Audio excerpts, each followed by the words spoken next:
Welcome! Today we're exploring the evolution of typeface eras and classification.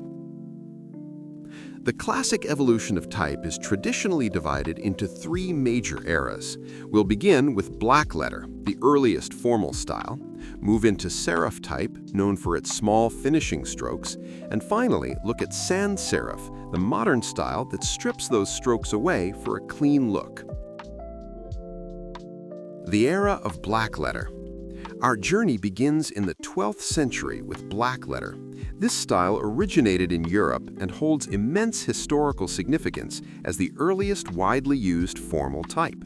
It's most famously associated with medieval manuscripts and early printing. In fact, the Gutenberg Bible, published around 1455, was the first major book printed using this movable type.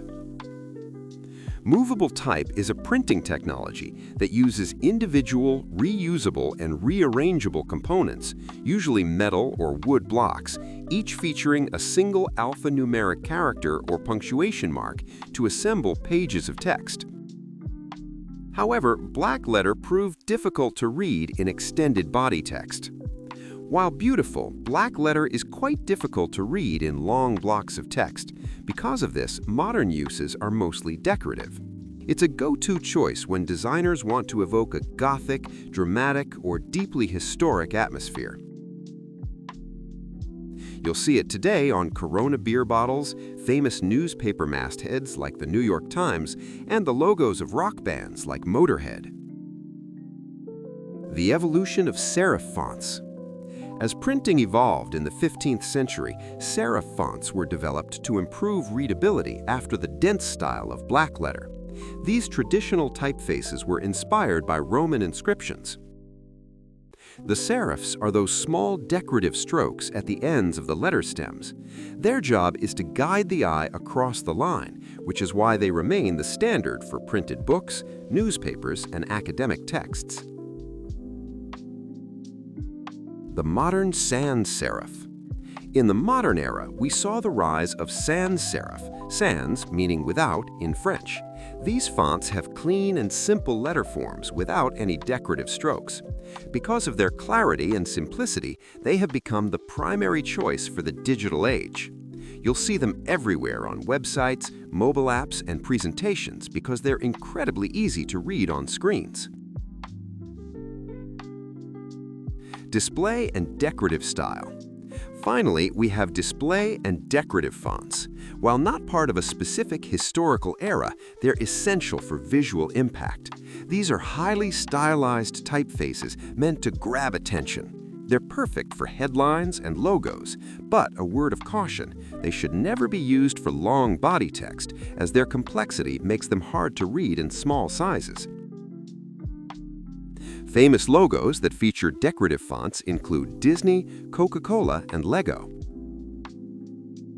Putting it into practice. Now that we've covered these eras, it's time to put that knowledge into practice. When you're designing, don't get overwhelmed by thousands of fonts. Start by choosing the category first. Blackletter, serif, sans-serif, or decorative. Once you've picked the right category for your project's vibe, selecting the specific font becomes much easier and far more intentional. In this example, 4 fonts from 4 different eras are applied to the back of the jacket. The jacket itself has a dark, celestial goth vibe, combining distressed black denim with mystical moon and star embroidery for a rebellious cosmic edge. The decorative font comes off as too cartoonish. The sans-serif font feels like a billboard, and the serif font is clearly a poor choice. However, the Blackletter font perfectly complements the Gothic style of the jacket.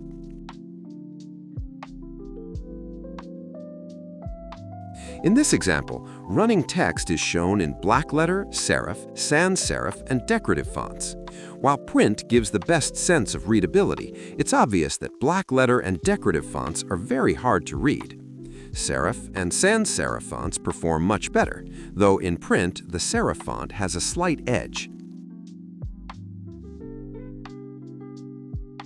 Here's an example of the same 4 nominated fonts displayed on a website for on-screen viewing.